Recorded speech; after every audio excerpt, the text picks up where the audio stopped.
Hello family and welcome back. In today's tutorial, I'll guide you on how to cut and sew this stunning sleeveless wrap dress. No matter your experience level, I'll provide helpful tips and guide you through each step. Kindly don't forget to subscribe if you are yet to. Also like and leave a comment down below. And to kick off this sewing project, we'll need about half a meter lightweight hot pink stretchy fabric or any color of your preference for the wrap. The second is the red one, also light in weight and stretch, which is 1.5 yards for both back and front parts. Lastly, we have a drafting pattern paper which is on fold with the normal 3x3 inches neckline drawn on it, and horizontal lines represented as chest line, bust line, under bust line, waistline and shoulder line. We are yet to draw hip line and full length line on the space left. Alright, let's start with hip line, which is measured from waistline. Mine is at 10 inches. Here marking the same measurement twice in order to achieve a straight line. For full length line, I'll use 42 inches plus 1 inch folding allowance. That's 43 inches in total, which is why I'll measure right from the shoulder line to the full length line at 43 inches and mark. Given these points, we'll go ahead and square out horizontal lines across, so that the upper line represents the hip line and the next is the full length line. Next up, we'll be working on the deep neckline. That's why you see me measure 4 inches neck width by 6 inches neck depth. And with that completed, I'm going to use a French curve ruler to finish it up, as can be seen. Let's take 2 inches shoulder measurement on the shoulder slope, plus about 3/4 inches stitching allowance, and further on, we'll measure quarter bust circumference on chest line, which is basically bust circumference divided by 4. So now we'll move in with the curved ruler to draw a smooth armhole as you're about to see. Once done, I'll go ahead and also finish up shoulder line like that.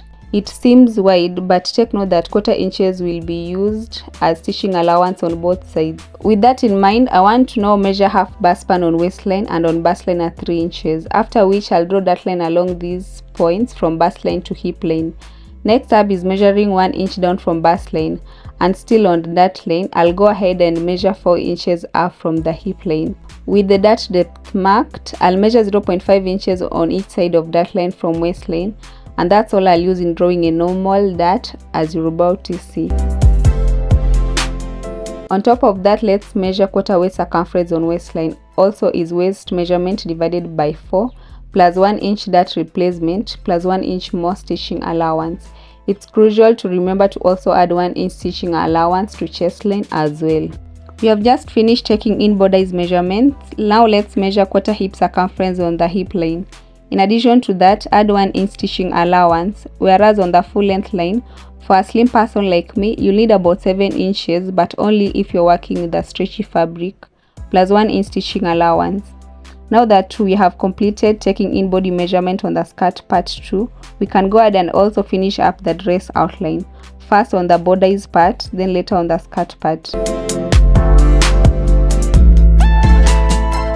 This is me cutting along the drawn outline, starting with the neckline, shoulder line, then later along the armhole and side edge in that order. Bear in mind that I didn't cut along the bottom edge, since this allowance part will be used when cutting the wrap piece, which like you saw is longer than the rest of the dress. But for now, let's just fold it in from the drawn line before we can start drafting the back part. With me is another piece of drafting paper which is on fold, and as you can see, we have an allowance of 1 inch right here that represents the zip allowance. So guys, drafting the back part is quite simple because you only need to start by pinning front part on it. Now that we have them secured with pins, let's make some small changes. On the neckline, I'll measure neck depth of 2 inches this time, as the neck width is maintained. So now we'll go ahead and draw neckline as I'm showing you. On top of that, instead of having an inwardly curved armhole, we'll draw a straight line first, then a curve free and in that manner. Moving on to the next step, which is tracing out the rest of the side and the bottom edges on the back pattern paper, after which we'll cut out.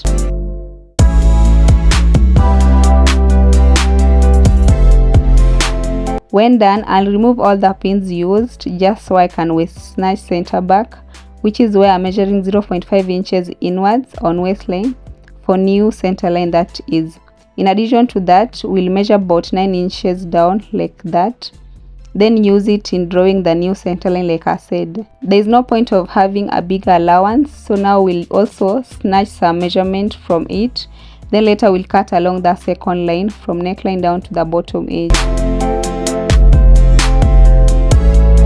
This next part is where the magic happens. As you can see with me is the front pattern paper again, which I've unfolded. Before we begin drafting, let's measure 8 inches from hip line as the reference point. On top of that, measure 3.5 inches on the right side edge from hip line still. So now I'll have a nicely drawn curve running from the mark down to the bottom edge, but strictly below the reference point. To get started with that, I'll use a pencil, then later a marker pen. So let's also draft the wrap part before we can cut out. First, measure about 1 inch on the right side edge from waistline. That being so, we'll draw second point of reference. This is where the wrap will be tied from. So now I'm going to measure 3.5 inches on it, and just like that, we'll go ahead and draw a line right from the marked side edge to it. Secondly, we'll draw center line of the wrap all the way to the bottom edge as shown. And further on, I'll make an extension to side edge in that manner. Next step is simple, since it only involves tracing out the wrap part in ink pen to make it more visible.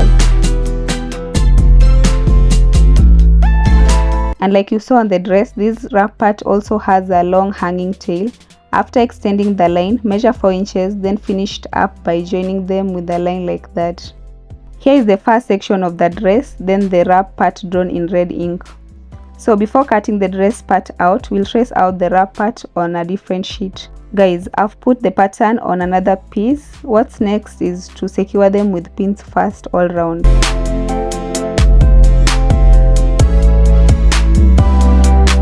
Secondly, we'll trace out only the wrap side part edge as I'm demonstrating.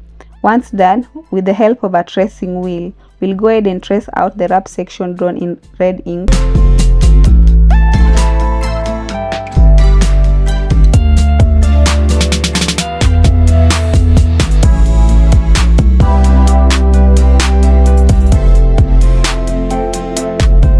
I'm done tracing. Let's now make them more visible by drawing in ink pen again.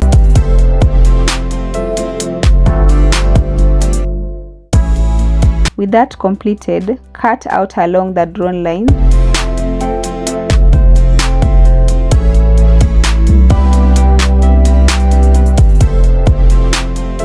And this is the wrap part piece extracted from the pattern.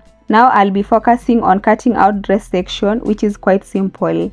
And here we go guys, dress and wrap section drafted and cut out. Take note that the wrap tail has to be made long enough since it will be tied to the side belt. I just finished tracing out the pieces of fabric from the pattern papers off camera, both front and back parts. Also went ahead and cut out facing pieces again for both front and back necklines and armholes. Before I demonstrate to you how stitching is done practically, here is an explanation. First, you'll be required to put right sides together, and after achieving an alignment, you'll stitch along the neckline with 0.5 inches. After that, notch again all round, and lastly top stitch on the facing part, and that is to be repeated on armholes, both front and back parts as well. This is me showing how stitching is done practically. I'm working on the neckline, after which I'm going to make notches all round before top stitching facing part. Remember to take your time and be patient during this process. It's equally important to note that while top stitching, allowance has to be laid towards the facing. Now that the neckline is stitched, notched and top stitch, we'll do the same on armholes for both front and back pieces.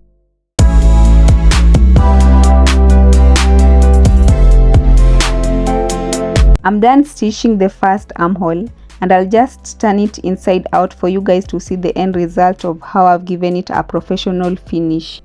Here is the end result of how front part looks like after stitching darts and giving it a good press. Same goes for back piece.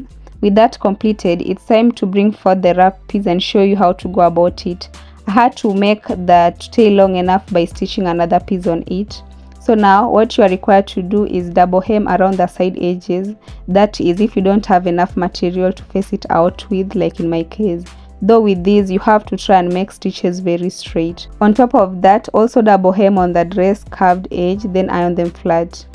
What do you think of these guys? Do you like what you see? I mean, look at how neat this looks. I also made belts to be tied to the wrap part. These are the back parts put together, right sides facing each other, and I've drawn center lines from the neckline all the way. We'll head over to the sewing machine in order to stitch loosely for now on the zipper space. A back stitch, then proceed with normal small stitches to the bottom edge, after which I'll guide you on how to join shoulders. Back pieces are joined together from the center line, and it's now time to bring forth the front part in order to join shoulders. Here is a key technique for achieving neatly finished shoulder joint on both sides. Pay close attention to how I'm doing this. After putting in the second shoulder, stitch with about 0.5 inches. Then same goes for the second part. If you encounter any difficulties during this step, kindly let me know in the comment section. So guys, let's move on to joining wrap piece to the front piece. I notched on both, so when stitching, I have to ensure the notches align. After which I'll also stitch the side belt on the dress side edge right there, so as to be able to tie both in that manner. I did as explained, and here is the end result. In addition to that, after achieving an alignment on the side edges, we'll stitch using body measurements, which I've already marked on both sides. This was not easy as I thought, and I had to pin down front pieces together before I started stitching on sides. Further on, I'll go ahead and rip out the zipper allowance just so I can stitch this long hidden zipper on it. When done, double hem all around the bottom edges. I'm done fixing zipper guys, see what I've got. From here, I'll head over to ironing board to iron seams flat, and I'll be ready to rock the dress. Kindly don't forget to subscribe for more beginner friendly sewing tutorials, and I'll meet you guys in our next tutorial.